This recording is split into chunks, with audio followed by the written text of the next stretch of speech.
Hello, readers! You survived the first episode! Hooray for you! Welcome to episode 2. We have a few notes to go over before we begin, so pay attention. Firstly, episode difficulty has increased and emotional damage has been scaled upwards by 7%. It may not sound like much, but we think you'll notice. Our host's confidence has also been slightly buffed due in no small part to all of your support, and our listener rates are acceptable for now. We'll be seeing an increase in donut dialogue for obvious reasons, and we've added a few trauma stacks for Carl as well. Lastly, you should be aware that while all comments are read by our gracious hosts and often responded to immediately, there is a 2-week delay between recording and airing of episodes, so any new information given to them may not be heard in the podcast until that delay has passed. We thank you for your patience as we continue to strive towards overpowering time itself. Now get out there and read.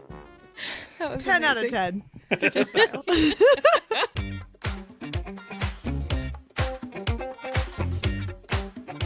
Welcome back to Between Pages and Friends, a book club podcast hosted by Con and Lauren, two besties who read a lot of books, and Jon and Kyle, their gamer-turned-reader husbands who've agreed to read with them. I'm Con. I'm Kyle. I'm Lauren. And I'm Jon.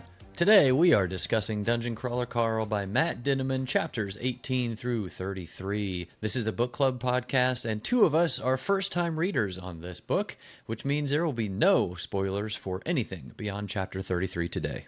If you do want spoilers and people to talk to about the entire book or even the entire series, then you should join our Patreon family.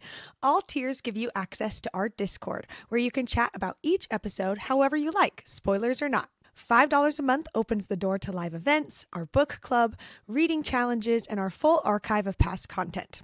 Step it up to $10 a month, and you'll enjoy early ad-free episodes, merch discounts, voting privileges, a private hangout space, and even more ways to connect with us. And don't forget to grab your tickets to the Dreamers and Readers Festival, taking place March 6th to 8th in Dallas, Texas.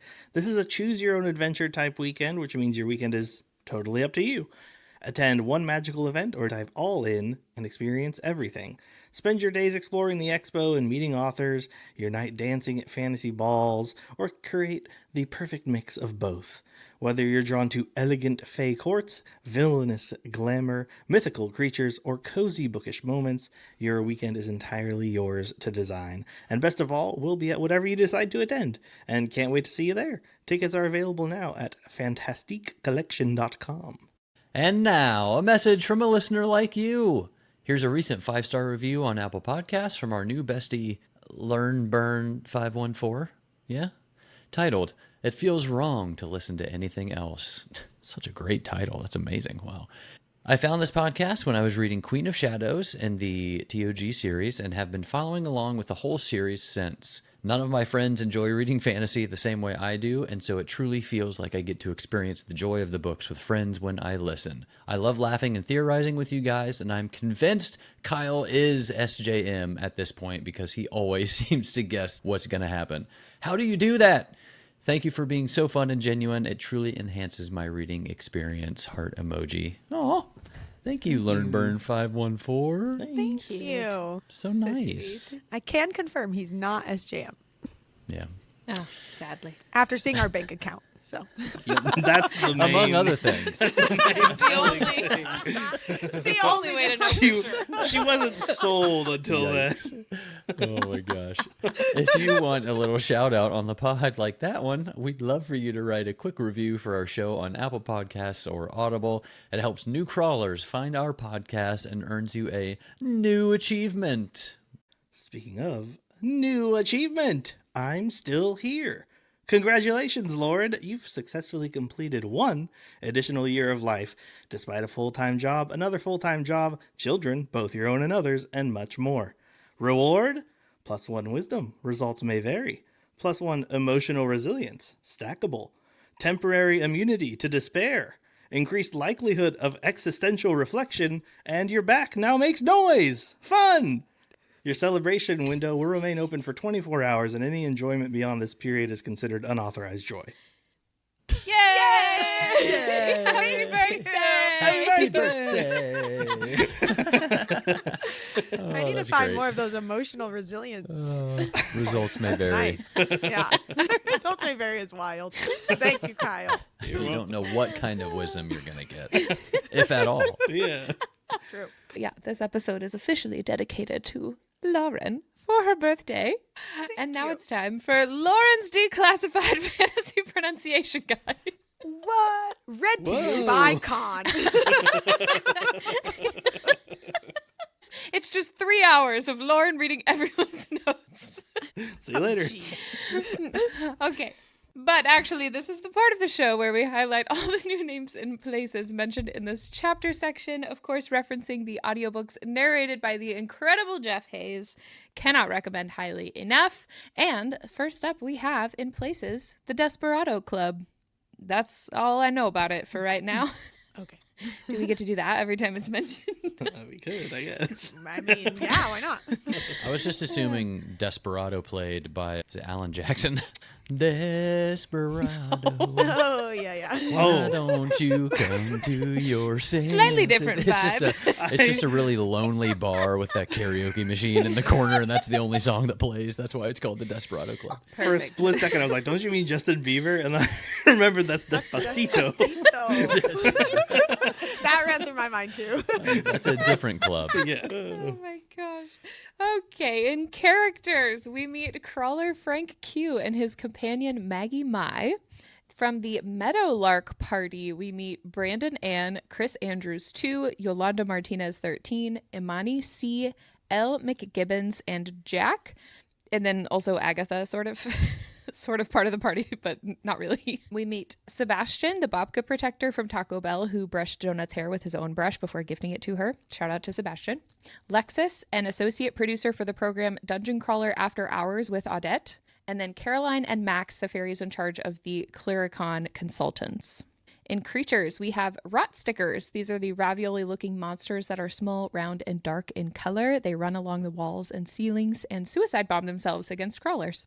Vine creepers are the plant monsters that come out of giant pods and can apparently eat people. We haven't seen those yet, but they were mentioned. Gnolls were described as dog-faced goblin things. Scat thugs are bipedal raccoon-headed monsters armed with needle-like spears, about as strong as regular goblins and a few feet tall. Troglodyte pygmies, 3-foot-tall lizard monsters like upright Komodo dragons from the waist up, with scaly kangaroo-like legs, armed with crude clubs. They are fast and venomous. Tick-belongs are like horses, but meaner. The Ball of Swine, also known as the Pork Chop Express, a deadly battle formation encompassing at least 30 tuskling knights and their ladyloves. Mud Skippers, this is slang for the Kuateen, the creatures who run the Borant Corporation. The Kuateen tried to get this term listed as hate speech by the Syndicate. And then other creatures mentioned are Chili Goats, Brindle Grub, Danger Dingo, and their Kobold Riders, Mind Horrors that look like jellyfish, and unvaccinated Clericon Rev-Up consultants.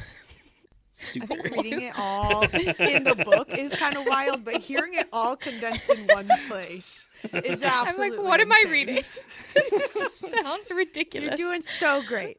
Thank you so much. Okay, in world building, we get this little info dump from Lexus that the main program, Dungeon Crawler World Earth, is owned by the Syndicate government, and this season is produced by the Borant Corporation. Dungeon Crawler After Hours with Audette is a private production allowed by the Syndicate as long as they pay for everything themselves, plus an advertising stipend. The After Hours show is produced by the Titan conglomerate and is the largest, most viewed private program in existence. Other world-building terms and names mentioned: Beguiler Boxes, Dungeon Book of the Floor Club, and Enchanted Shuriken of Bloodlust.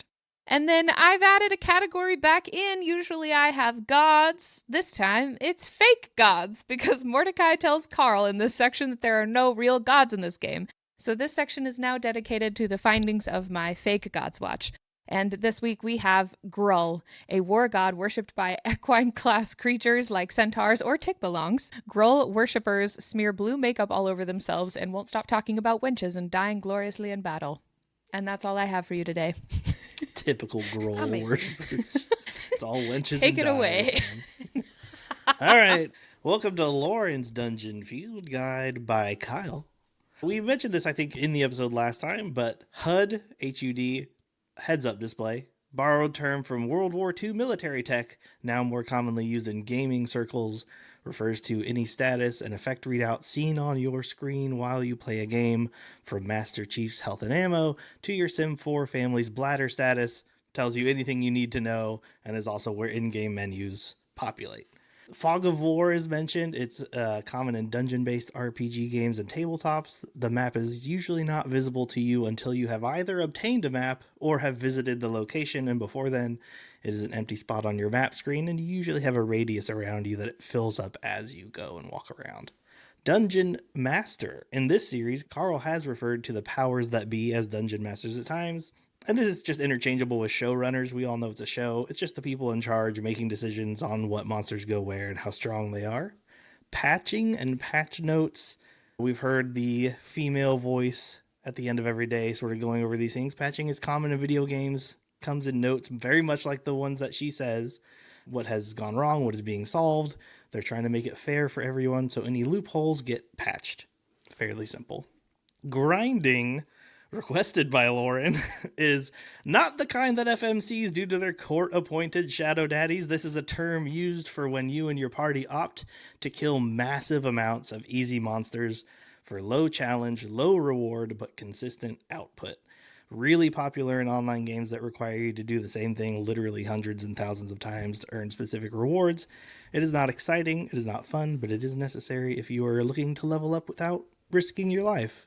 Drop a few low-level mobs in the midst of your party, much like meat into a literal grinder. Quick slots, mentioned a few times now. Quick slots are anywhere from 3 to 10 inventory slots visible at all times on your HUD. Quick access, no inventory searching. Usually your most used and most useful items would be here. Hotkeys is similar to quick slots but less visible. An example would be most games you hit M, pulls up your map, I pulls up your inventory, L or J pulls up your log or journal, that sort of thing. They're referenced in this book, but without a physical keyboard, it's kind of unclear how they're assigned aside from just mental feedback. Carl says he occasionally assigns something to a hotkey, and it might be easier to view that as it being on his mental tool belt. It's easy access, but it doesn't take up visual space. Cooldown, this is very simply the time it takes for you to be able to use certain things again after using them. So we see this with Carl and Donut's individual potion countdowns, along with some skills and items that have waiting periods between uses. Rather than expending mana points, it's like once every hour or so. Finally, base stats. We went over stats last time. Base stats are getting an honorable mention. They were brought up by Mordecai in this segment, and I only bring them up again here so that those not in the know can be aware that your base stat is always the same. Items and spells can improve it for as long as the item is worn, or as long as the spell lasts, but when the magic fades or the item breaks, the bonus leaves and you're left with your base. This is especially important for when enemy items or spells directly affect your base, bypassing any of your magic or items bonuses.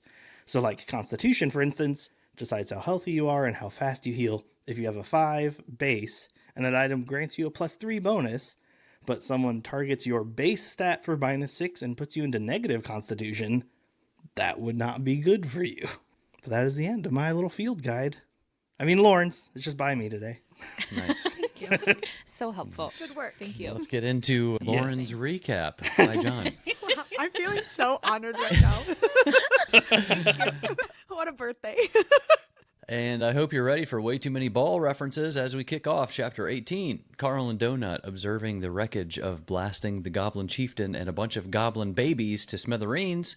With the rubble from the blast, they were closed out of the boss room, and the mini-map showed the other goblins heading back, so they quickly leave the area. Chapter 19, they receive some achievements and more loot boxes, traveling through the rot stickers to a low-end safe room with only a cookie that gave barely a blip of experience. Donut ate one and received the majority of it, with a tiny bit going to Carl. After the boss carnage, they both received some skill upgrades and began opening their loot boxes. Donut gets a similar tattoo to Carl's Goblin Pass, this one the Desperado Pass, giving access to the Desperado Club, and she gets some armor as well. Carl gets the same Desperado Pass with a neck tattoo and some other items. They head to bed as Carl vows that he won't let the dungeon break him. Chapter 20.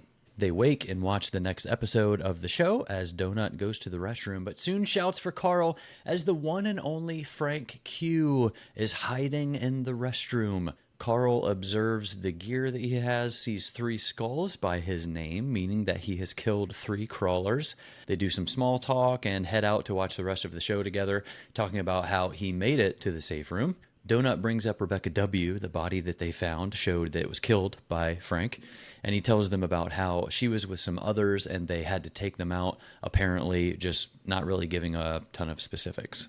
Frank eats a cookie also and gets 9.8 XP. Carl then talks to Donut in the chat about how he thinks that someone else is with him and that he thinks they're going to try and attack them. Carl asks if Frank has any pants, and when he tries to put on the much too small pair that Frank hands over, Frank's partner jumps out of the bathroom, and they both try to attack. But Carl remembered a conversation with Mordecai, knew that Frank and Maggie would freeze in place if they tried to attack in a safe room, and they have about 2 minutes before they unfreeze. Together, they would have killed 8 crawlers, Maggie and Frank. And Carl doesn't want to have that stat on their record, even though they maybe could have taken them, according to Donut. They end up killing a few rats on their escape, and Carl rigs them to blow, hoping Carl and Maggie come by to loot and get booby-trapped. Carl shares everything that he caught with Frank. Donut surprised that he could figure all that out, but not that B was seeing 2 other guys, LOL. Carl pulls out the chopper right as they get the daily update, and they head down the road. Chapter 21. On their drive, they get a new achievement called Bitch Meat for getting attacked in a safe zone. They continue driving for several hours, stopping at restrooms, killing a few mobs here and there, until they come to a message on the wall giving directions to stairs and other crawlers. After investigating the nearby area, they determine that it's not a trap, and they head in that direction. They find the stairwell on the map and come up on the edge of a round spiral maze with another message close by for directions and a warning not to go into the spiral or it will activate the burrow boss. As they are stopped, the creature speeds past in the spiral, something big and something fast. Chapter 22, they follow the signs to a large group of crawlers, only to find out that it's mostly a bunch of elderly people in wheelchairs with walkers, plus a few able-bodied caretakers. Carl takes a look at all of them, with one of them, Amani, having 12 skulls next to her name, although he's thinking that there's more to the story. A guy named Brandon comes up, gets to talking to them, tells them how they ended up down here. We also meet some homeless lady named Agatha, who has miraculously not died and who prompted them to enter the dungeon in the first place. Carl asks Brandon about Amani, and apparently they were attacked by some mobs when they first entered and ended up killing a bunch of the residents, basically, to save them from a gruesome death by mob, and that's why Amani has all those skulls. They get to talking about a plan to get through the spiral. Carl tells them how he took care of the last neighborhood bosses and can maybe do something similar, but apparently the entrances to the spiral are protected and you can't shoot or push anything like past or into it. So Carl makes a plan. They're going to clear out a nearby quadrant that the group didn't venture into to level up. The group will try to do the same, and they'll get some rest, regroup, and take down the boss to get to the stairs. Chapter 23. As they head over to the quadrant, they change or cover up the group's graffiti that they had on the wall. Carl's afraid that if some bad guys get the wrong idea, that they'll just come and kill all the old people to level up. They find the new quadrant and find some Komodo dragon type things called troglodytes, and they are starting to get pretty efficient as a team. They find the boss room with automatic doors to a 24-hour fitness gym. Chapter 24. As they head in, they notice some low-level troglodytes scattered about the gym as boss music starts to play. They gaze at a creature curling absurdly large dumbbells on the other end of the gym. It drops the heavy weights, causing craters of splintered wood, and turns to face them. The world freezes. Irises shrink in surprise, much like our boss's balls after his latest injection cycle, as Carl and Donut face off against the Juicer in this week's Boss Moji Battle. Woo! Boss Moji Battle. Amazing intro. Thanks. Yeah, bro. Good intro, bro. Boss emojis, bro. Oh, all right. Broccoli? Strong start, I know. I'm already confused. Syringe. parentheses, flame and a frisbee, end parentheses, a cloud, guy running, punching fist, guy running, another parentheses, fire and frisbee, end parentheses, cat, the little like loop-de-loop symbol, closed fist, tongue, tooth, arm, the like open mouth face with the X eyes, foot, punching fist, guy running, parentheses, guy squatting barbell and a bat, end parentheses, closed fist, cat, tooth, blood droplet, punching fist, like shocked, surprised face, smiling face with halo, and like the sigh of relief face. And that's our juicer Boss Moji battle. Boss Moji battle. I'm proud of you, bro. Thanks, bro. Nice emoji, bro. Carl rushes over to Donut, still alive, as he tries to figure out what he can do to help heal her. She starts to heal on her own as she comes to, giving a few fake coughs and a speech about heading toward the light, eventually taking a healing potion on her own, but milks the scene. Carl relieved as ever. Chapter 25, they loot a ton of stuff, get the neighborhood map, and head to the nearest training guild to link back up with Mordecai. He gives them a review of their recent battle performance and provides some tips. They also open some loot boxes. Donut gets a spell called Puddle Jumper, allowing her to teleport. Then Carl tells Mordecai about the group and the nearby boss by the stairs and asks for any help. Mordecai can't give any specific information, but what he does do is teach Carl how to fish by making him think back to the other battles and how he defeated certain creatures easily, how there are always weak points, vulnerabilities, and always clues to those weak points. Checking his boxes and notifications, he has some new achievements, plus a few sweet items, including some throwing stars, some shurikens, and a pretty nice gauntlet that improves a few stats and skills while also protecting his hand.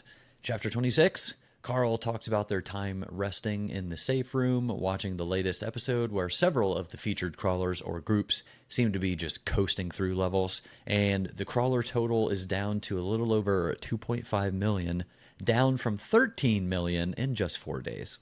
They've gone over the plan and are ready to enter. Carl and Donut, Brandon, Chris, Yolanda, and Imani. Agatha sneaks in with them at the last minute. They try to tell her to go back, but it's too late as the gate slams shut, music rising, and lasers and neon lights filling the space like they just stepped into a raging EDM rave. The walls of the maze drop to a singular hallway that is quickly filled by their quarry, a giant ball of pinkly flesh covered in eyes, hair, and tusks with random flaps of cloth. And no, we're not talking about the juicer's balls anymore, but our hero's balls do retract at the sight in our second Boss Moji battle. Oh no! Oh my god! Oh my god! Boss Moji battle. I hope people really enjoy the little intros because it literally took me so long to come up with something for these two. Yeah. And that's Okay. what it was. And you, yep. And That's where what we a landed. couple of winners, am I right?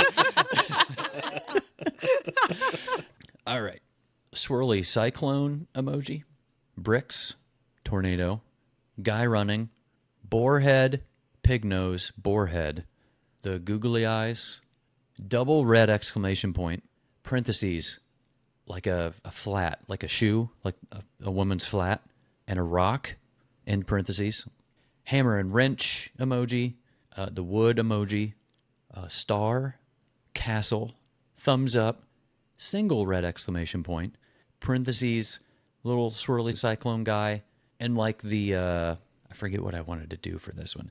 You know how in like anime, if somebody gets like red or mad, like it's like the four The little red, four curves. little four curve thing. Yeah. The It's owie that. emoji. So it's the cyclone. Oh yeah, that's good. It's cyclone and the owie emoji. I like that. You're In welcome. parentheses. Cheese wedge, knife, knife, knife. The bam explosive emoji. Parentheses. Boar head and guy in a tux. In parentheses. Knife, foot, punching fist, skull and crossbones, and trophy. And that's the ball of swine. Wow. Boss Moji battle. Great. I feel like I followed that one Oink, better than I have. Yeah, that was good. That was Yeah. pretty The straight. That was others. That was mostly great. straightforward. Yeah, that was mostly straightforward. And they did it. Chapter 27. They finish off the last of the Tusklings, the dominatrix, and they are declared the victors. Carl gives Agatha back her cart, and he takes stock of everyone and his and Donut's levels, now almost to 11. They pick up the Burrow Field Guide that showed a large portion of the map and quadrants and revealed mobs and their levels in the area. Carl and Donut do their looting and head to the stairs discussing how they want to proceed. They ultimately decide that they're going to try and help to get the old-timers through the next floor or two, just as they notice Agatha isn't around, and the stairs down to level 2 have already turned to a ramp, which means that she's already gone down. They go through the door at the bottom and get transported to a fancy room, apparently on some kind of boat, and they quickly realize that they're about to be interviewed, which is confirmed when a girl named Alexis comes in and informs them that they're about to be on a late night show with someone named Audette, which moves us into part 2 and chapter 28. Alexis fills them in on what to expect and kind of how everything is laid out. Basically, everything is virtual except for, like, the couch they're going to be sitting on. They give each other some advice, Carl reminding Donut that these people are not their friends, Donut reminding Carl not to be so surly. And they are ushered out onto the quote-unquote set. Carl's a little shell-shocked at first, but they make their way to their seats and start chatting with Audette, who is quite the sight to behold, which throws Carl for a loop. Donut plays to the crowd and talks about how she's royalty on Earth, certain feline royalty. And then the focus shifts to Carl, who apparently has a catchphrase, which of course is, "God damn it, Donut," which he reluctantly imitates after a highlight reel. They wrap up with Donut promising the people that they're going to be killing things with style. Chapter 29. They stay around for a few minutes and talk in private with Audette, who is actually a normal-looking human upper body floating on a hollow disc and not a big-boobied mantis crab. Carl questions why that get-up, and apparently it's a replica of her armor that she had as she reached her own level 13. But she never actually went down the stairs but struck a deal instead. They learn that she was Mordecai's trainer, and she wants them to tell Mordecai to find her once he's out of there, since this is supposed to be his last crawl. And then she gives them a few pieces of advice about their race choices once they get there, to listen to Mordecai, because while he can't give specifics, he will do his best to guide them in the right direction, and also about how loot boxes aren't as random as they seem. How when she had lost her leg, she had received a belt in a loot box that allowed her to attach any creature's bottom half to herself. She also tells them what Mordecai won't. Yes, it might be his last season, but the catch is that he won't be free unless one of his crawlers makes it to the 4th floor. Chapter 30. They find themselves back on floor 2 after the interview. Their social numbers not yet updated. They quickly notice a stairwell to floor 3 on their map and a mob corpse nearby. They head that direction and discover a new mob, a brindle grub that basically eats other dead mobs and things, so if you don't clean up after your deaths, they swarm the area. They take out the brindle grubs and discover the other corpse was killed by Agatha. They head towards some other red dots nearby to find things called danger dingoes, which Donut aggressively and quickly takes out. They run into some more mobs as they head to a safe room, this one with a random mailbox. They read their new achievements and open some loot boxes, earning some drink tickets to the Desperado Club, quote-unquote, a free drink. Something called the Gooinator 3000, a potion that upgraded Carl's pugilism skill, a magical pedicure kit that magically enhances Carl's feet, and Donut becomes a member of the Dungeon Book of the Floor Club and gets a spell book mailed to her at each level, which gives her a spell to raise the dead at floor 2 here. Chapter 31.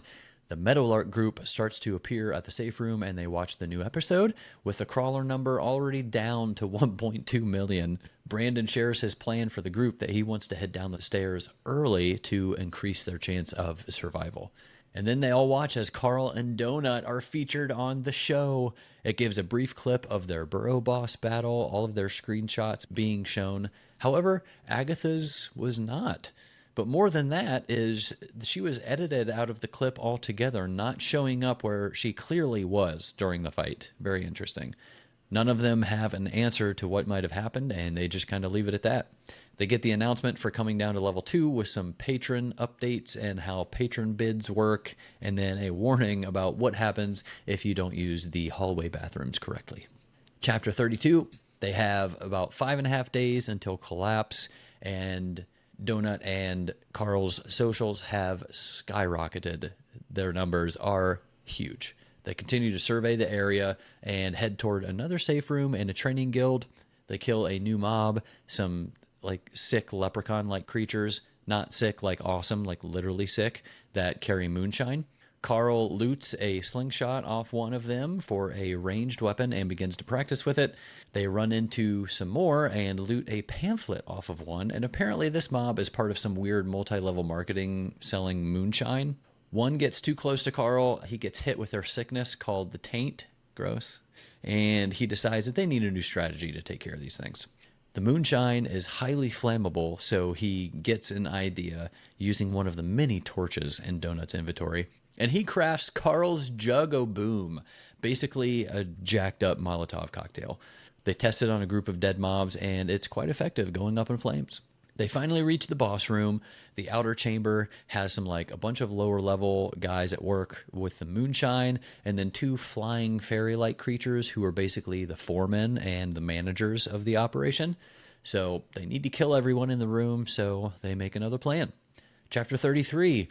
Donut uses her puddle jumper to go straight to the fairies. She uses her charm on them, and she ushers them back to where Carl is, feigning worry that the dingoes came and slaughtered a bunch of the Chloricons. She talks the fairies into having everybody in the room follow to take a look. They gather the Chloricons in one of the side chambers while Donut takes the fairies to another space.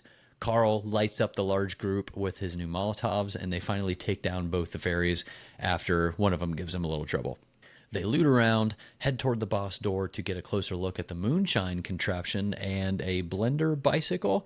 They also snatch up a rev-up immunity smoothie recipe, which I feel like is probably going to be pretty important. As they're chatting by the boss door, it suddenly blows wide open, several screaming tentacles covered with mouths. The room locks down and a new achievement pops up, welcoming them to the second floor with the fact that here, bosses can indeed leave their rooms. Nice. Yay! So not much happened. Cool. Not much. Yeah, it's not a lot. We're only like a When you half think hour about into it. the episode already. Yeah. Oh my gosh. Yeah, when you started with the beginning of the recap talking about the goblin babies, I was like, wow, that was a Yeah. long time ago. I know, right? Yeah. Yep. Yeah. The goblin babies, It I know. was. It moves A so lot fast. has happened. Oh my gosh. Speaking of a long time ago, though, I would like to start with a formal apology for not making a single reference to llamas with hats last week when we had both a Carl and multiple llamas in the same chapter section. I have prepared my entire life for this opportunity, and I cannot believe I didn't take advantage of it. I plan to correct this tragedy post-haste. Carl, that kills people! Oh my god. So by post haste, you meant immediately. Yeah. Yes. You are forgiven. Yeah. Oh, man. Thank you. And if you don't know what I'm talking about, I don't know if I want to Never look it introduce up. you to it or not. Yeah. Kind of one of those At things you this- had to be there for. Yeah. Maybe don't look it up. Somebody posted in the Discord chat. Just don't worry about it. Maybe we'll get it'll be on Paul's little imagery. Oh, Yes. Yeah, I probably Oh, will. please. What does he call those? The no context. Yes, the Spoilers or no whatever. context. No spoilers. context. Spoiler. Yeah. That's good. Thanks, Paul. Stuff. Yes. Yep, For we're holding you context to on it that now. conversation, someone named Paul, shout out to Paul in our Discord, creates a graphic every week he just started doing this, I think, with our Brimstone episodes. Every week he'll listen to the episode and make a graphic that has a bunch of memes to the references we made in the episode. Yes. No And it's Solid. great. Cracks me up every time. Well, let's get into it with chapter 18. My one and the only note for this chapter is just Donut saying, I must admit, I do like it when you blow stuff up. I like it a lot. This is immediately after they blew up a bunch of babies. Very true. R.I.P. all the babies. Oh my gosh. That's what my next note is about. Chapter 19 starts with a new achievement that includes this quote: "All children mobs who die within this dungeon don't actually perish. They're transferred to a holding area where they're safe and treated nicely and gently until they can be reunited with their loving parents at the end of the season. Feel better? Good. Reward? These past 20 seconds when your conscience started to ease? That was your reward. It was also a lie. That baby is dead, and it's dead because of you. You're totally going to hell." I highlighted this and wrote, that was so mean. It's horrible. It's pretty solid. Because it got me. I didn't have the ebook open at this exact moment. And I was like, oh, thank God. You went on the roller coaster. Yeah. I did. That's funny. Oh, that was rough. Good. I have a quick note when they were describing the rot stickers.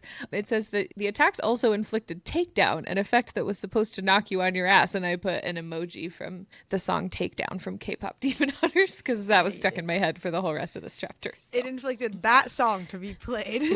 Yes. That's what they Every scream time. when It they're was- jumping at you. The effect was supposed to knock you takedown. on your ass. It actually made you dance. Nice. I also had a pot sticker related note. They called them raviolis, which I thought was just fun and totally apropos of gamers again. They just call it whatever it looks like. Yeah, that's a ravioli. That's what we're calling them now. Yeah. Perfect. It definitely made the imagery in my head very funny. Yeah. Yes. Cute little ravioli running around. Oh my goodness. Well, in all of this mess and all of the actual seriousness that is happening and the baby's dying and everything, the only thing that Donut has freaked out about is the fact that she gets a disqualifying mark by getting her tattoo. And I'm just cracking up at her and her whole meltdown. And like nobody's paying her any attention because like everyone else is like all of this other stuff is happening. And that is, yeah, anyways, hilarious. She's like, can you Love see her. it? I know. I love her so much. They did this without even asking. That's disqualifying mark. Best. Also in this section, Carl drinks a potion that adds to his determine value skill, and then he assesses the value of items in his inventory, and it says, the list didn't include the items I currently had equipped. I suspected my troll skin shirt would be at the top of the list otherwise, and I wrote, please tell me it's actually the toe ring. There's no way it's actually the troll skin shirt now that he said that, and I want it to be something stupid like the toe ring. Yeah. Especially knowing that the AI gave it to him. So, Yes. Well, then we get Carl saying, kind of just to the dungeon itself. He says, "You're not going to break me. You might hurt me or kill me, but you're not going to break me." I love that we're getting this kind of development from our male main character here. He's like quickly realizing just how effed up it is down here, but he's not going to let it like change who he is at his core. It's not something that I would have expected, this kind of like side determination that he has. Like, this is so jacked up, but you're not going to ruin me. I'm going to keep my whatever morality I can keep. I'm going to keep it. well, and he says it later in the chapter section too, and he Yeah, he calls it does. his new mantra. So, Yeah. I've seen this quote before, just out in the ether. Chapter 20, when we were meeting Frank Q for the first time, it says, 3 skulls. I knew exactly what the skulls were going to indicate before I even focused on them. Crawler killer times 3. And I wrote, that's almost harder to say than the title of this book. I tried to actually say it a few times. That's one of those things that I feel like you can't say 5 times fast. Kyle, I saw you doing it on everybody, mute. everybody right now, got everyone me. listening, everyone sitting here, 5 times fast. Ready? Crawler killer, crawler killer, crawler killer, Go. crawler killer, Crawler killer. Crawler killer, crawler killer, crawler killer, crawler killer, crawler killer, crawler killer. Killer. Were you just saying Carl over and over again? Killer. Sounds Carl, like Carl, Carl Carl. Killer. Easiest thing I've ever amazing. done. But I am proud of myself for clocking this immediately, that when Frank went up and grabbed a cookie, he ate it, and it said 9.8 EXP notification like dinged over his head, and I was like, so Maggie's not dead, or he's got more partners. And I was very proud of myself. Proud of you for that. I saw your note. Thank I you. was like, good detective work. It was confirmed, I think, later in the same chapter, if not the very next one. But Yeah. Yeah. Yeah. John said he didn't catch that, though. I was also like, because there's 2 cots missing when they come in to sleep or whatever. And that was weird to me. Oh, yeah. Wow. I know, look at us. Interesting. Okay, this is just a general note for every time Donut talks in chat. And it's like Yes. all the seriousness and all the things. My favorite. And she's texting every time in all caps. And I love the audiobook narration, like yelling that at me too. It's very nice. I fully understood what was happening. And then Carl, like I only have the beginning of his paragraph here, like in the episode where it says, don't type in all caps. But really, he's like full in this conversation, trying to make plans and do all this stuff. But he's also adding, stop talking in all caps. She completely ignores it. And I just love her so I love her much. for that. That's all it is. I just love her.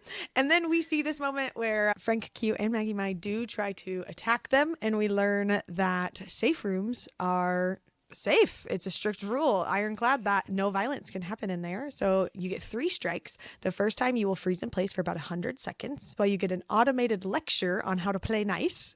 The second time is for an hour. And then the third time you're stripped of all your gear and teleported into a mob nest. So that was just interesting. And they're assuming it was their first time for 100 seconds from the automated lecture or whatever. So just kind of interesting world building info. And then they are leaving there. And Carl and Donut are talking about how they want to play it. Like, do they want to go back and fight them, or do they just want to run away?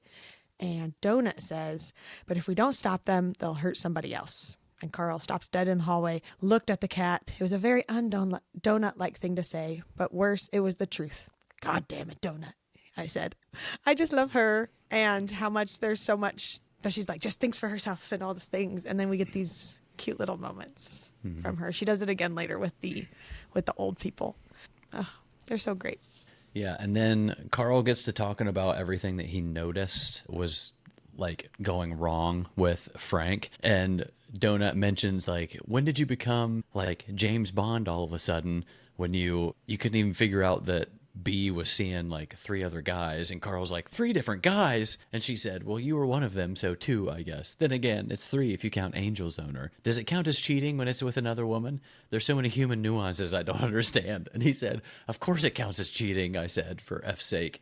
And after reading all this, I was like, now I really want Beatrice to be a boss so they can kill her. LOL. Oh my gosh. Wow. So much Take her further. out. Let's just take her out. Take her out. Oh my God. Oh my god. It was She's impressive down though here. how Carl picked all that stuff up and like how he did, was like yeah. texting with his fingers and all the stuff.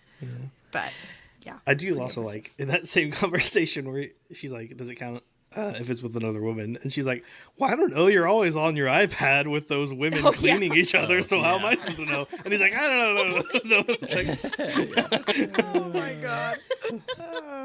All right. Well, during this whole fight with Maggie Mai and Frank Q, the episode was playing. And so afterwards, we get our after episode announcement. And she says, a couple of patch notes. We have added support for all languages that we are missing from our library. So for those of you who are hearing this and finally understand what I'm saying for the very first time, welcome. You'll figure out the rest, I'm sure. Wait, Rough. how wild that there's people who've experienced this whole end of their world. Yeah. Did they actually make it into the dungeon and all they've experienced and haven't understood made it- a single thing? Yep. You'd Oh have no, to this think is that's how before like floor the numbers 2. drop so quickly. Yeah, so many. that has to be a huge. Because part we've of it. seen images from other areas of the world-ish that was like, well, surely they Yeah. have some. I wonder what languages they were missing is the main thing, I guess. Yeah, crazy. Yeah. Well, and in chapter 21, Carl laughs at his bitch meat achievement that says that he belongs to the AI now because of prison rules. And I just wrote, it's good to see Carl able to laugh after all this crazy stuff happens. It's not super clear here whether it's like a manic laughter or like a cathartic, like he's finally starting to settle in and take a little joy in the small things. But it's good to see him laugh regardless. Probably a little and bit then of go- both. Yeah, maybe Yeah. a little bit of both. Fair. Yeah. Chapter 22, we meet a group of crawlers consisting of about 40 people that are mostly elderly folks from a care facility, as well as a few of their caretakers in this chapter. And my note was just, given how quickly the number of human population at all was dwindling in this book, I was shocked to see them meet up with a group like this, that like they had that many people left. I think this is on the same level as Lucia Marr being like a teenager, like 13 or whatever she is, and being like, there's little kids in here, and then seeing this group of old people from an old folks home and being like, oh my God, there's old people in here. Like, I think it just puts it into perspective in a different way, I think, for me. Yeah. And there's It's obviously, like sorry. I was just saying, at least with like a 13-year-old, you might have a little bit of the, like, they go in there and like, oh, it's just like Fortnite, and then, like, they play. But with like the elderly, I could see there being a big difference in a learning curve there. Yeah. Well, especially because it said like it fixed a lot of their physical ailments. Like they weren't actively dying, but it didn't like bring back their memory if they had dementia or some other stuff that they're dealing with. So yeah, not great. And there's many things in this book that are absolutely hilarious, but very few actually make me stop reading to laugh out loud. And this line was one of them. It was so funny, where he says, almost all of them were still level 1, and they were elderly. Not cool grandpa dude at the club elderly, but holy crap, I love you, Gam Gamba. How the hell are you still alive, elderly? And it has all the little dashes connecting it. Really paints a picture. Funny. Yes. I did have to pull up our text thread, our group chat, because John and I usually put our notes in first when we are like the first time readers. And so Kyle got into the outline this week and he texted all of us and he said, no notes for any of the huge group of elderly people and the nursing staff. And I said, there was also a giant ball of swine, in parentheses, pigs with pig stickers, now that I'm thinking about it, and a talk show host who was half crab and half boob. How the heck am I supposed to know what to highlight? Old people were the least crazy thing about this chapter section. Half boob is so funny to me. To which Kyle replied, LOL fair. Yeah. In your defense, a lot did happen. In my defense, my thing happened before any of that. But yes, a lot is happening. Fair. I mean, we got some heavy reading material for this one. Real heavy. Honestly, the thought left my brain halfway through that sentence, so it just sort of came up on it. That was good luck, brain. In this group, there is obviously a lot of people. One of them is Imani C, having 12 crawler killer skulls. And basically because she had to mercy kill people. And the fact that she looks to be only 20 per Carl, I'm like, that's insane to be that young and to have to do that. And like, probably fairly new at the job in general, I would assume at that age. Like, what a crazy circumstance. Well, and at first I was like, why isn't any of these other people helping her with that? But then we learn later that Chris and Brandon are just mechanics. Like they're not medical professionals or something. So it probably just trickled down to her. It's really sad. Yeah. Well, she has a sword. So, I mean, they could have done pretty much anything. It's not like she was doing it professionally and medically. That's also a great point. Like it's a giant hammer. Can't take some of the weight of killing people. Oh, my God. Okay, well, obviously this whole group is absolutely crazy. But one of the things that stuck out to me was Yolanda Martinez 13. As in, there are 12 other Yolanda Martinezes running around the dungeon. And that's just really funny to me. But only one the Jack. Fact that the fact that any of them have extra numbers. Just Jack. Just Chris. Oh, it's so funny. And then we get into another sort of tender-ish moment with Carl's inner thinking where he says he thinks, if I'm going to die, I might as well do it in the pursuit of a worthy cause. And he thinks this when deciding to help these people. And I feel like for only halfway through the book, like John said, getting a lot of growth out of this guy already. Yep. Mm-hmm. Or even just insight into the man that he is. True, because we're still really just getting to know him. And it sounds like, that his dad is a horrible person and all of these things. But we still got these cool moments from Carl. So he's just a cool dude. Yeah. Well, this is my first of many notes that I bring up Agatha because she is absolutely insane and has to be mentioned because her whole storyline that we know from this chapter section is hilarious. So it starts with, I think it's Brandon Ann saying that somebody had set a fire outside of the funeral home. That's almost what I said. Whoa. Now Lauren's killing them all off. Those are her inner thoughts coming out. Yikes. Someone set fire to the theater. No, I didn't mean to. Please. Okay. Lauren's got like 50 skulls. Okay, let me start over. When Brandon Ann says someone had set a fire outside of the nursing home, which set the fire alarm off, which caused them to take like 250 people outside, which is absolutely crazy. And then it says that Agatha was the first to voluntarily go down, cackling the whole way, as she does, hollering that she saved all our lives. And just first note was, they are so lucky that this absolutely crazy lady did this at this moment. And they were able to go, as much as it's probably a horrible situation at the same time to have 40 old people or whatever, elderly to be taken care of. But like, they would have been indoors. They brought down more than that too. Like he was like, I don't even know how many came down with us originally, but we're definitely not all here anymore. Well, so who knows how close to that 250 went. So I hadn't seen shopping cart. I hadn't seen this comment that you made yet, Lauren, but I do talk a little bit about this in my theories. But I wanted to add to your comment and say that's because she knew possibly what was going to happen. Whoa. That's a deep theory. Good job. So we'll get more into that in my theories. What I was going to say here Look at you formulating theories, you first-time reader. Look at that. Oh, my God. So proud of you. My very insightful. Yeah. What you named yourself for this recording.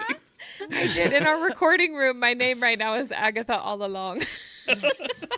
Really, all I was going to say about Agatha right now, though, is that if you've seen the movie Shark Tale, I'm kind of picturing Agatha as Crazy Joe. Wow, that is a reference. Oh my gosh. I honestly live in a billboard and they call me crazy. Can I be your financial advisor? That's how I picture Agatha. I could not even begin to try to quote that movie. I'm so impressed that's in your brain. Not personality-wise, but visually, the lady from Home Alone 2 that gives him the turtle doves is who I picture. Sure. Absolutely. Yeah, I can totally see that. Visually, I'm also picturing Crazy Joe.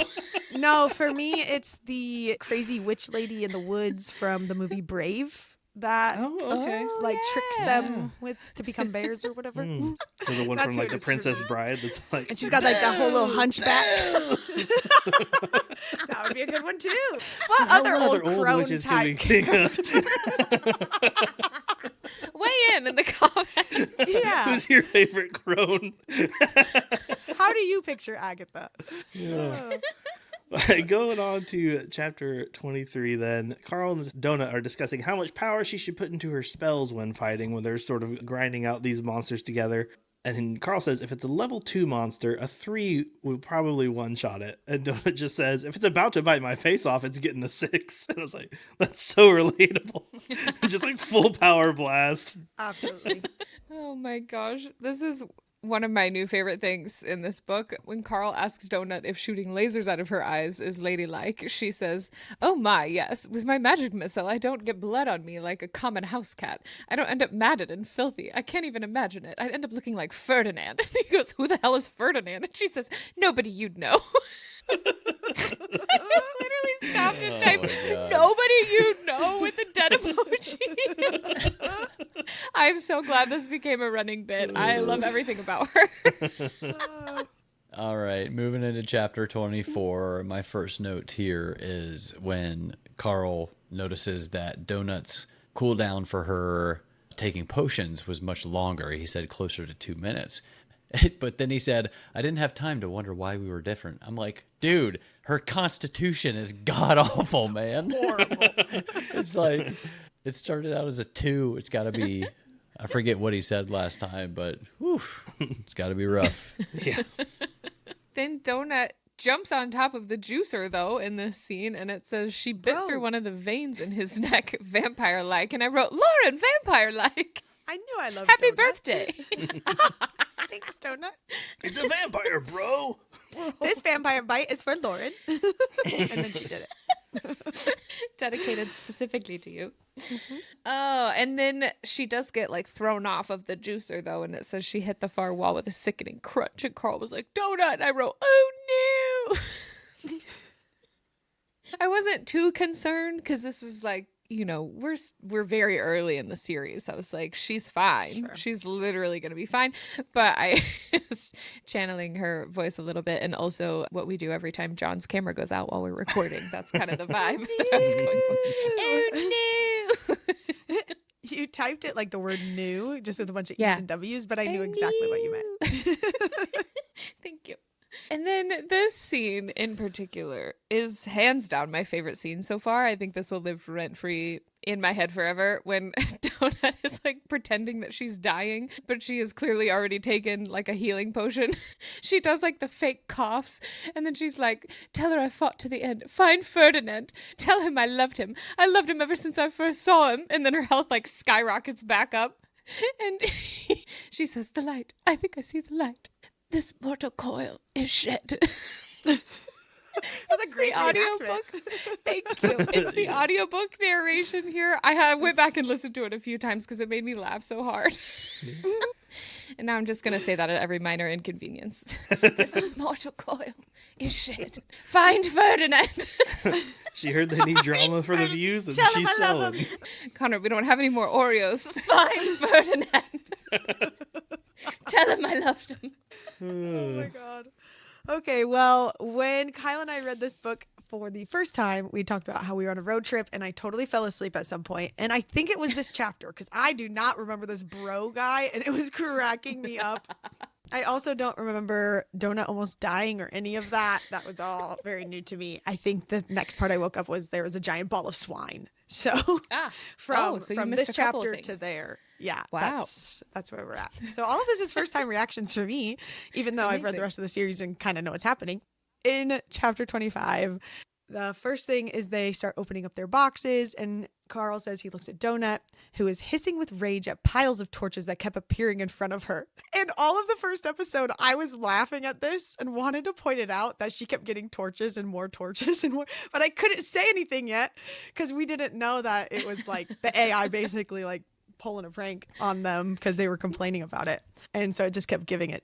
And she has more and more and more. Anyways, it's absolutely hilarious. The AI is diabolical, and she just has. And she even got a torch spell, like as one of her spells. Like she just has all things torches. It's so funny. This is one of those things where there were like so many other things happening. I didn't even notice the torches until they said it. And you can't. And same unsee with it. Carl's pants. He keeps looking for pants. Keeps trying to find shoes, and everything just too small, too big. They don't have it. It's very funny. All right, yeah, so my next note is literally just the enchanted war gauntlet of the exalted Grohl, and in parentheses right-handed. So I said, first of all, sick weapon. A gauntlet that basically like activates with a fist. Really cool. Second of all, possible left hand out there, maybe? And then third of all, just look, Con gods. You were waiting. Yay, gods. I did get really excited, and then Mordecai was like, there are no real gods. And I was like, dang it.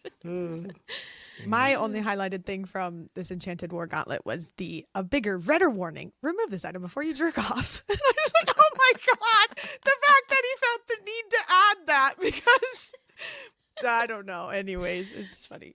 And then, Fair yeah, warning, Mordecai. though. Sure. They put warnings because someone's tried it before. So That's what I I'm mean- saying. That's what I'm saying. So funny. And then, yes, we learn from Mordecai that there are no real gods in the game.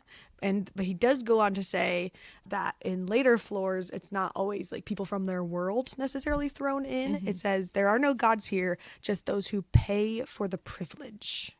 That's kind of all we get from that. So then we jump into chapter 26, where I have my next Agatha note. When she just jumps into the random fight that they're about to do, she goes, "You're not doing this without old Agatha." Crazy Joe. That is I just Crazy love Joe it energy. so much. If I have ever heard it in my life. Without old Agatha. Oh my God. And then we get this note about Carl's dad and about the accident that, like, Carl's trying to explain why they're building this like speed bump thing basically to stop the giant ball of swine. And he was talking about this accident where the car got stuck, or the truck got stuck under the bridge.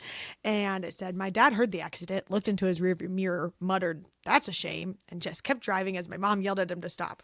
He didn't. I was like, we've gotten a couple little random things about Carl's dad, and he is just Scum.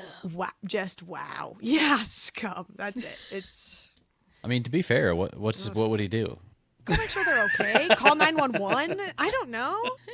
'Cause people are going to be stuck behind him. Let them take care of it. We're already in front. Not our Okay, problem. Carl's That's dad. Scum. Wow. Oh my gosh. Wow.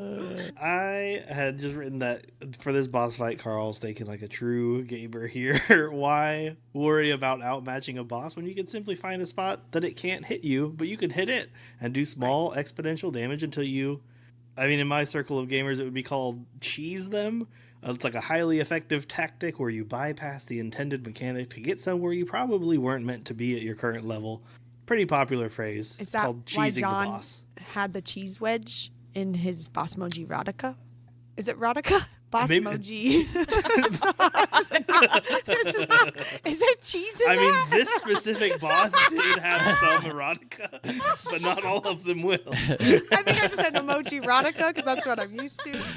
The boss moji battle. I did Thank the you. cheese. I did the cheese wedge because that was his plan, was Wedged, to wedge it up, get it But it wedged is up a into the cheese ceiling. tactic, so I guess it has, Double meaning there. yeah. layers. Yeah. Layers. Bossmoji battle is like an onion emoji. That's right. My last note for this chapter was the last line in this chapter, just because I thought it was very well written. When the pigs are all separated and sort of, I mean, it describes it just says they were weaponless, they were untrained, and they were slaughtered. I was like, oh, fair enough. Yeah. Yep. Well, that takes us to chapter 27, where Yolanda tells us that Agatha hasn't even gone through the tutorial yet. She literally doesn't have an inventory. She's just there with her shopping cart and IKEA bag. Yep. Agatha. I love her. To live a life with no anxiety, just living life. Ugh. She's the goal. That's what it is. That's really the goal. think it is. No anxiety, no house. Nobody has a house. They're in the dungeon. Lauren, you're getting a shopping cart for your birthday. I can't wait. We'll get you one of those Can of little spray paint. Target toy shopping carts. Yeah. Nice. A little flamingo in it. If they make a Funko Thank Pop you. for this book, Lauren's going to want Agatha's. Oh yeah. Yes, absolutely. I have a note in chapter 27 that I have adjusted to most of the grotesque descriptions of this book already. I feel like that happened pretty quickly. However, for some reason, this one, I like audibly reacted and cringed, and I couldn't even figure out how to type the sound that I made. It was like, ugh. And it's this quote that said, all of us had managed to survive relatively unscathed, but this section of the room and everyone in it looked like someone had spilled a giant can of SpaghettiOs on us from above. I don't know if it was just the food that bringing SpaghettiOs into it really Great just made it imagery. gross. I think it's the smell that you're getting in there. It really is. Oh. I feel like I'd rather be covered in blood and guts Gross. than I would be SpaghettiOs. Yeah. For some reason, that's grosser to me. We're like, Yeah, yeah, that's "Oh." right. You know the smell of, if you smelled SpaghettiOs, you know the sauce.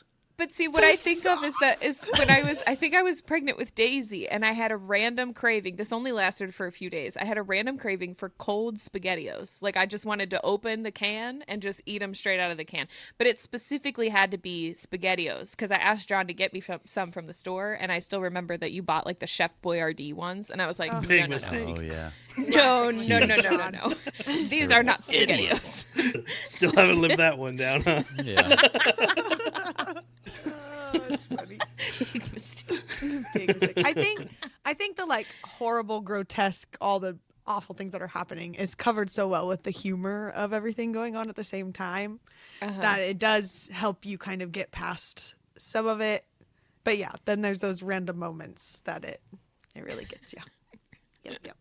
Mine also was just Donut confirming that Carl did in fact want her to collect everything, including the dildo she put into her inventory, was hilarious to me. Just the way that, like, it says she picked it up and then looked at him like, everything, right? And he's like, yeah, everything.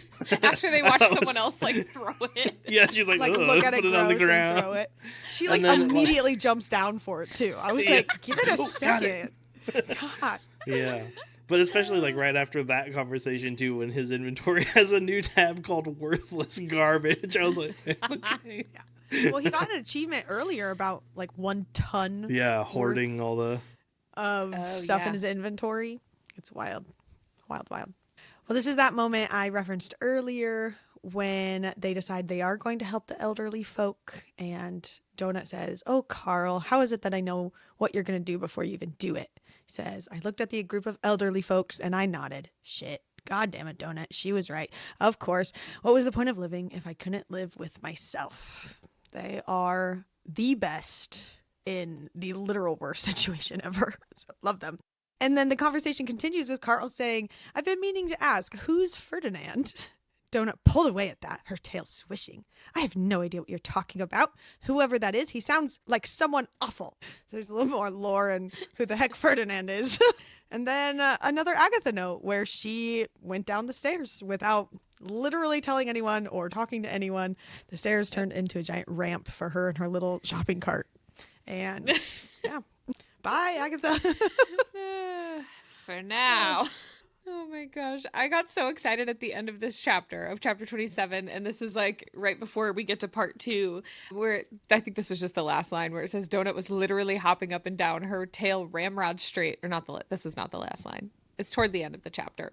Anyway, Donut was literally hopping up and down, her tail ramrod straight. Carl, it's happening. It's really happening. And I wrote, "Oh my gosh, yay! The interviews." So excited about this.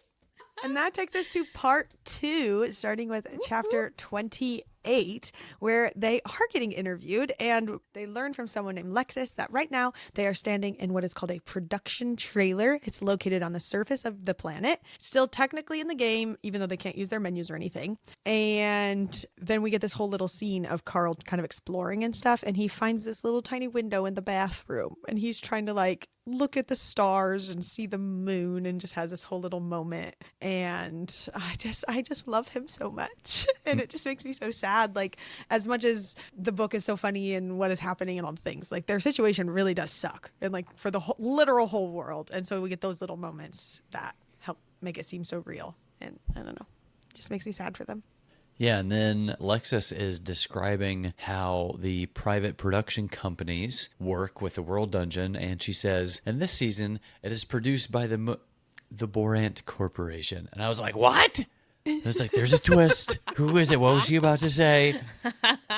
Well, we also get Audette's description as they walk out onto the show, and it is unique.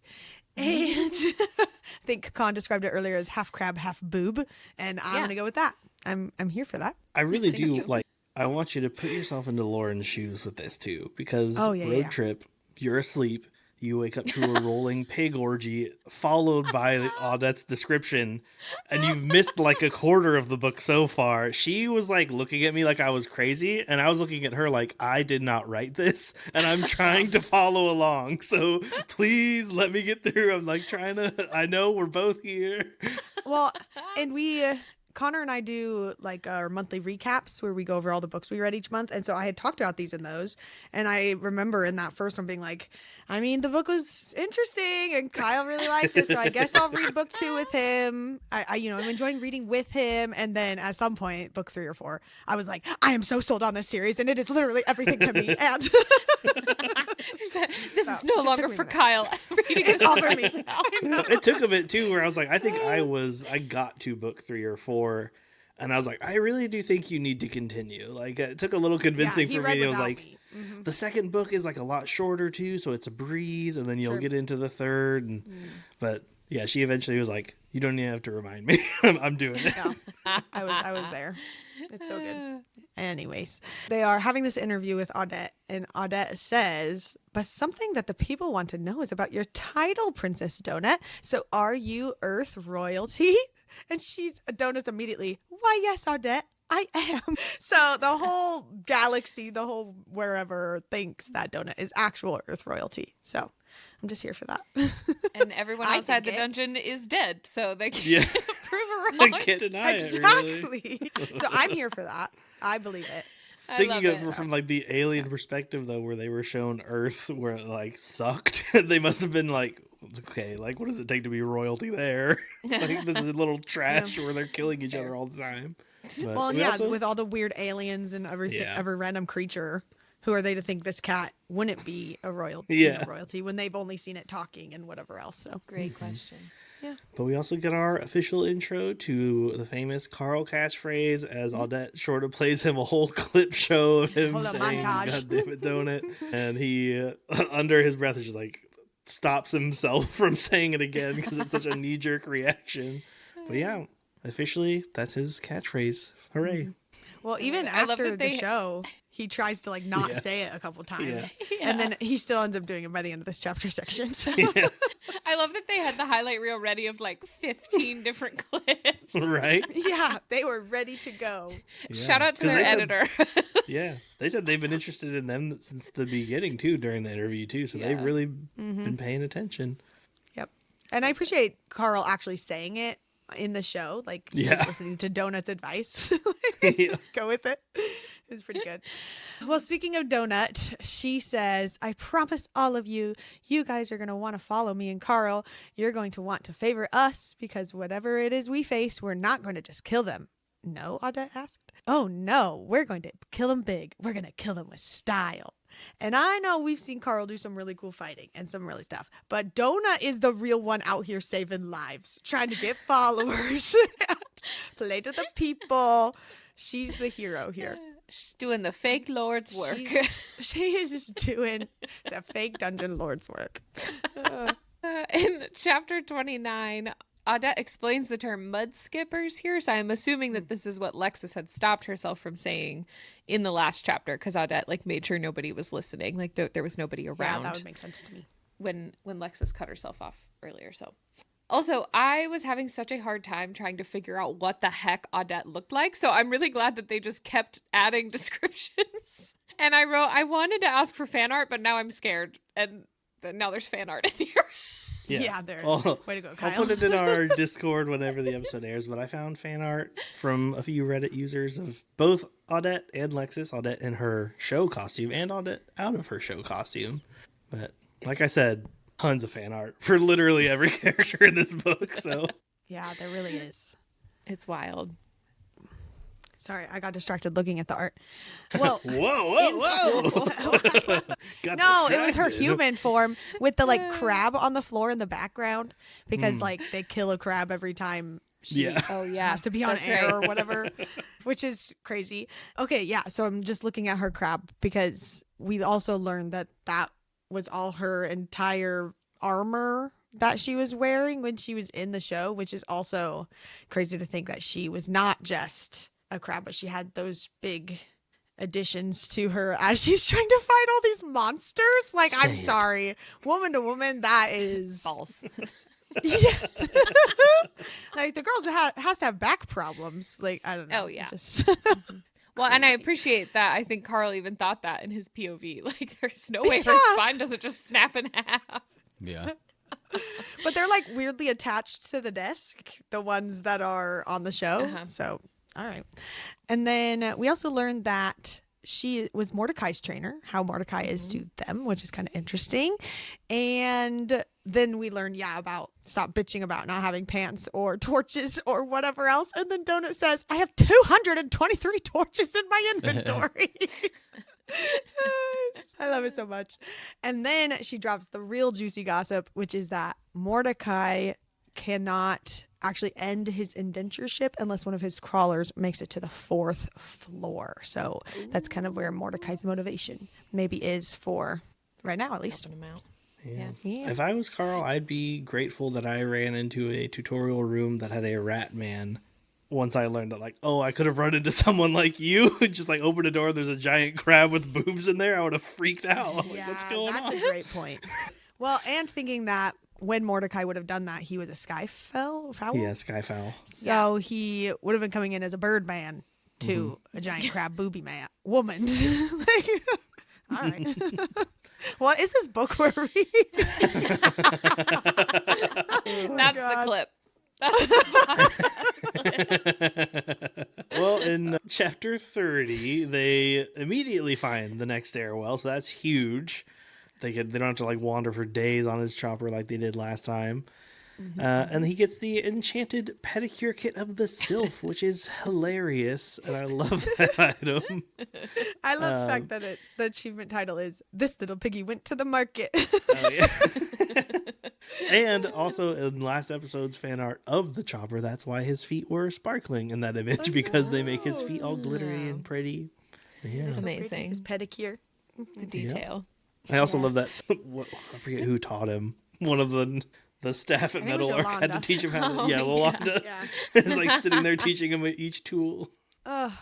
Okay, well, we also learned that Donut gets to be part of the Dungeon Book of the Floor Club and gets a cool spell book, which is mailed to her per level. And I want to be in the Book of the Floor Club. That sounds so fun.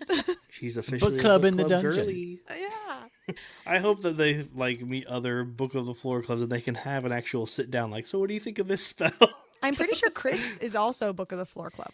Oh yeah, Chris also got Amazing. that. Yeah, Because Well, they he can only talk says like about it. 3 things. And that was one of Yeah. the very few that he said that he also got Book of the Floor Club. Yeah, they can chat about it. Yeah. The Desperado Yeah, Club. which is really just Donut talking and and Chris just sitting there. He's just listening. She's complaining Just about how the spell. and Donut he's like, likes it. My next note is chapter 31. Just holy cow, the number of crawlers was down to 1.29 million at this point. It's just my mind is blown like every time they give an update on that.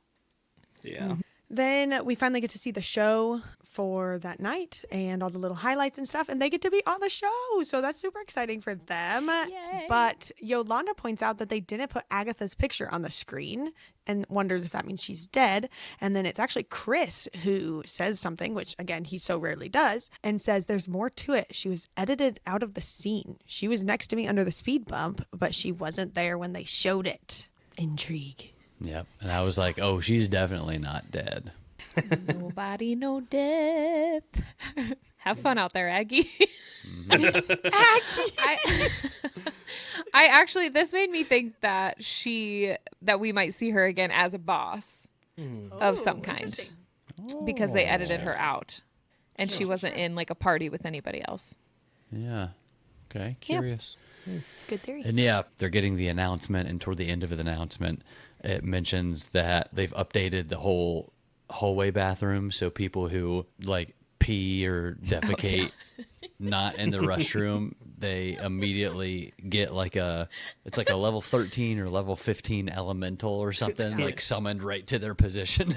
And Brandon says to Yolanda, you better tell Jack not to pee in the hallway anymore. Jack was one of the guys who used a walker, not a wheelchair. He wore a Cincinnati Bengals hat and was always poking at the female resident saying, you still alive, Mary Beth? None of them were named Mary Beth. And I was like, oh, man, not dogging on Cincinnati, man. Come on. Come on, Matt. I literally only highlighted Cincinnati in this because I was going to bring it up since that's where you guys live. I ought to ask, we got to ask Jeff if he knows anything about that. Like if he's I don't know if Matt's like an Eagles fan or like a Ravens fan or something. Like, yeah. All right. Chapter 32. It kicks off. They have been inundated with all the socials. So we get those stats right at the beginning of the chapter. Views, 69 billion. Followers, 635 million. Favorites, 149 million.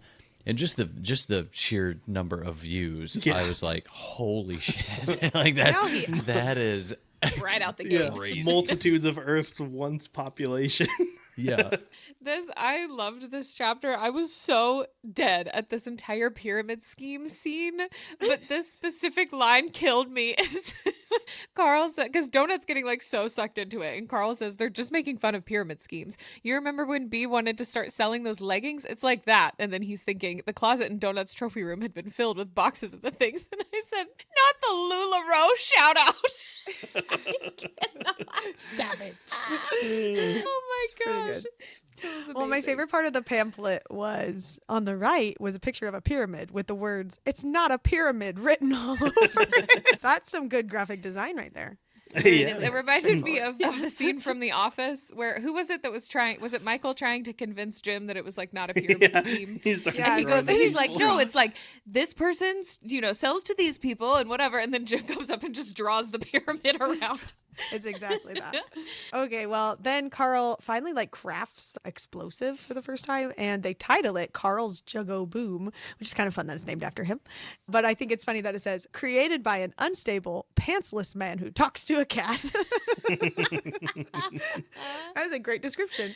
And then I'm still fangirling over the little pictures in the book because I did purely audio the first time. So getting to see all the little pictures that I didn't even know existed were here. And you get to see a little picture of Carl's Juggo Boom at the beginning of chapter 33. And I just thought that was fun. And I cute. zoomed in and squinted my little eyes because it's a tiny picture on my phone. But anyways, chapter 33, the last chapter. And they come up with this whole little plan to attack these people with the Juggo Boom bomb. And Donut says, it's called Plan Pied Piper, not Plan B. And I just love that. First of all, they're titling them. And that she's so adamant it is called the correct thing. And then you see it all played out. And Donut is just a great actress. I was fully invested. And so when she finally attacks that one fairy that she was so nice to, I was like, oh, Donut. I get what was happening, but it tricked me. And the fact that she attacks like a cat too, jumps up, grabs it in her mouth, and just snaps her neck. I was like, "Whoa, my god!" It's just wow, savage. Especially because we've only really seen her use her lasers, so her magic missile, crazy. Oh my gosh. This is the last line of chapter 33 of our whole section. It says, new achievement. Wait, bosses can leave their rooms? Welcome to the second floor, bitches. Reward. This shit plays great on the recap episode. If you scream loud enough, maybe you'll make the show. And I wrote, screams loudly. It's crazy. Oh man. Well, we will pick up with that fight next week. So let's lead into our thoughts. Where are we feeling? Characters, world building, favorite things, the writing. What do you got for us, John? So I was totally vibrating through this chapter section, hence my lack of notes. I was just on board with everything, and it was like, nothing, you know what? Nothing surprises me anymore. Juiced up roid lizard? Cool. Giant ball of piggies? Sweet. Double-breasted mantis crab? Why not? I would love to know the specific weight that Matt had in mind for the juicer to be curling. That's my Didn't take. they Said say as what? a Well, he said it was on the bench press, but I don't think they said the weight off for the dumbbells. Oh, that's right. Okay. 'Cause Was he it Carl yeah, that was- said he could do he could 230 he bench. could press 230 or Yeah, 250. yeah. But now 250 that was nothing impressive? to him. Yeah. Yeah, that's right. I don't know. Is that impressive? Pretty good. Yeah, Oh, pretty good. good. He says himself, it's like it's More than I weigh. Oh, Carl. Wow. Carl, pick me up. God! Is Carl your new boyfriend? Oh my god. No, it's still Carrie Swift, but Oh, I that's appreciate You it. know, like, what can carrying lift? A plant? Not a crown.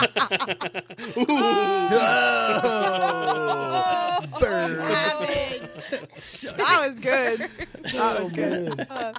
I love that we are a little over halfway through this book and not even 10% into what the series really is, and you're just fully on board. Yep, this is crazy. I accept. This is my life now. Let's I think go. that's the necessary mindset at some point. At some point, you just have to say, Acceptance. I accept whatever happens. Yep. Yep. Just I along can't for be the too ride. thrown off, just like Carl has to be. You can't walk into a room and be like, oh no. You should be like, well, that's what I'm fighting. All right, Con, what do you got? I said, Donut getting the recognition she deserves on intergalactic television. Yes, Donut is still absolutely my favorite thing about this book, and I have a feeling that will remain true. I do really love the character development that we're seeing from Carl already, though, and how he's struggling to come to terms with the reality of the dungeon. As we were just saying, we've accepted this as reality. It's a nice reminder sometimes that you're like, oh, this is crazy. Everything in this book is so insane, though. It really is an adjustment with taking notes because I don't know how to single anything out. Like, what do you highlight? It's crazy. Yeah, Kyle and I were talking about that after he texted about the no notes on Metal old arc. people or whatever. And I was like, I mean, in their defense, like there really is a lot going on. And I think this is one of the most like real life stakes books. Like we keep talking about needing real life stakes, like real stakes, like no one's going to die in all these other books that we've read. And everybody's on the table in a book like this or in a series like this. Like billions of people have already died so far in this first little bit. And so I get like not knowing what's important to hold on to or what is just this funny moment or whatever. So I understand. I feel like too that for you two as well, and all of us, this book really does feel so fast paced. But it has been days and days since he's entered, like over a week and a half at least. So I feel like But like in only our a other week and a books, Yeah. in our other books though, like I feel like this everything that's happened would have taken Yeah. like 3 or 4 books. Like each That's boss very would have been its true. own like build up and conversationally, and like the interaction with Frank Q would have lasted chapters and chapters. Right. But it's like one chapter is like an event in and of It was itself. like half a chapter. Yeah. Yeah. So it is a lot happens in this book. You guys Lauren? are doing great. Thank you. Yeah, I also talked about the absolute ridiculousness of this book. It is just so funny and it makes all the gory and disgusting stuff, I don't know, it can happen, but it's not like affecting my read. I don't think I would enjoy that in any other type of book where it was like the seriousness of it. I do remember on my first read being pretty turned off to some of those things, especially Odette. We kind of talked about that earlier, but I'm picking up so much more on this reread because I think I'm not distracted by all of the craziness, or I know what I can look for or what I should be looking for a little bit more, and stuff that Kyle and I are having wild discussions about but can't talk about on podcasts. So for all my rereaders out there, meet us in Discord. So let's talk. I also forgot that we go to floor 2 in the middle of this book, and that surprised me for some reason, even though I've already read the series. So yeah, I'm just excited to see whatever's going on in floor 2. Well, I forgot to write anything, but I do have something to say. Because I was thinking about it throughout this whole thing about how I feel like, yes, book is crazy. Lots of things happen, and it is absolutely insane. And for this first book, I think that was a really good choice because we are also not getting any time to comprehend it, just as like Carl and Donut aren't. You feel like they're like everything is just being thrown at you. It is absolutely insane.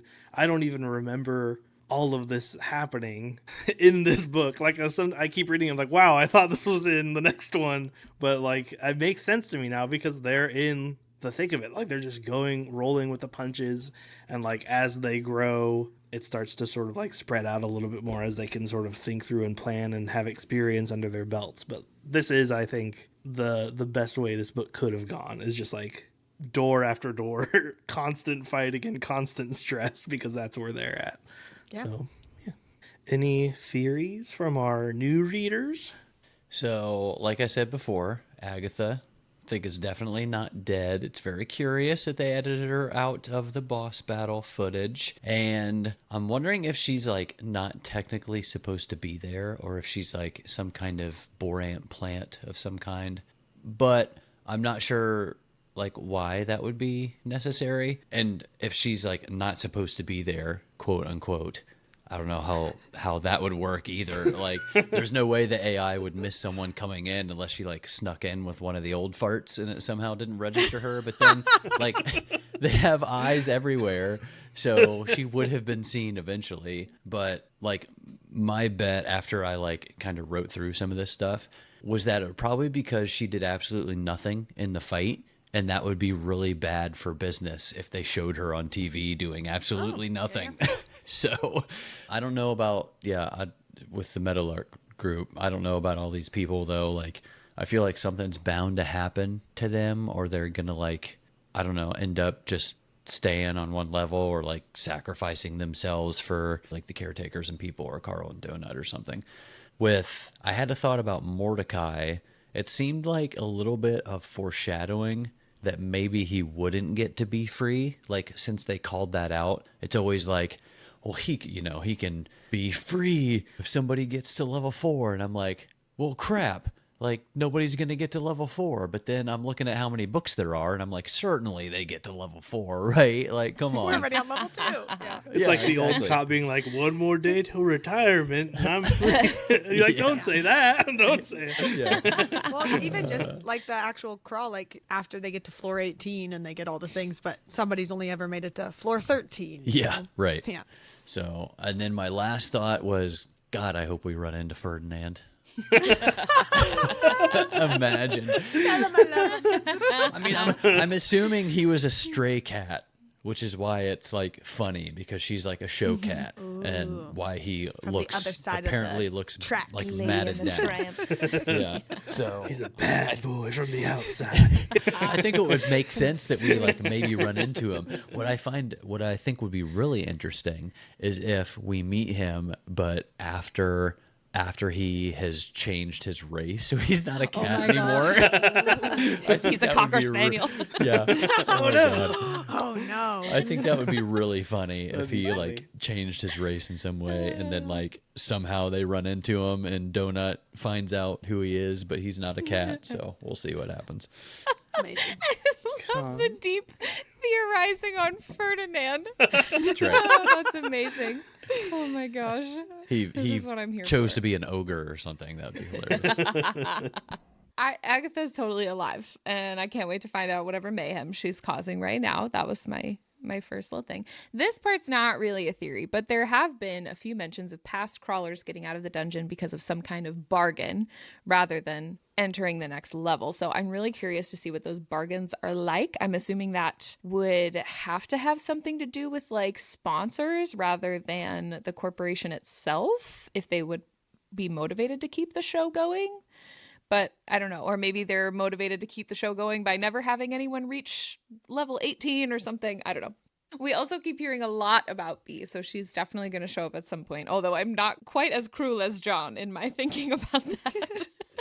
How do you think she'll show up if not as a boss for them to kill? I don't know. I do still like the idea of them just starting to run into corpses that said they were killed by her before they actually see her. Or if that just happened to like anybody, I think that would be funny. But So, It would be Jon, funny to find are you corpses. hoping that Murdered corpses. That'd be so funny. hilarious, actually. So you're wanting her to be a serial killer, and John's wanting her to be a boss.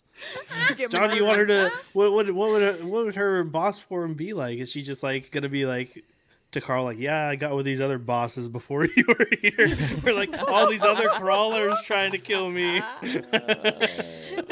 Yeah, I don't know.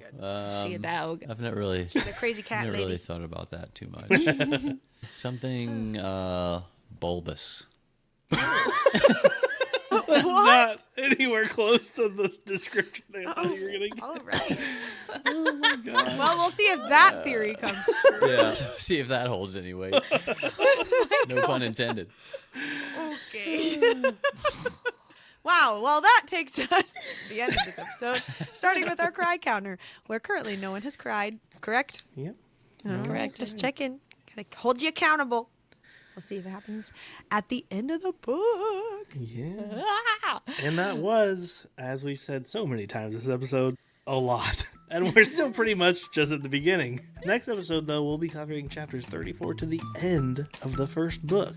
So make sure if you're reading ahead to not throw spoilers around. If you, like Con and Jon, are new to the dungeon and need a safe room, head over to our spoiler-free discussion channel and talk shop with all our fellow new crawlers.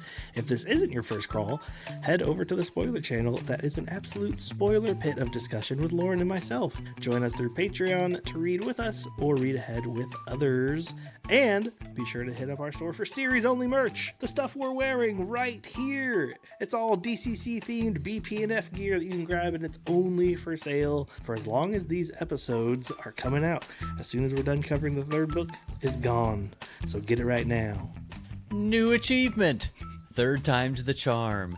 You've now completed 3 episodes. This is no longer an accident. This is repetition with intent.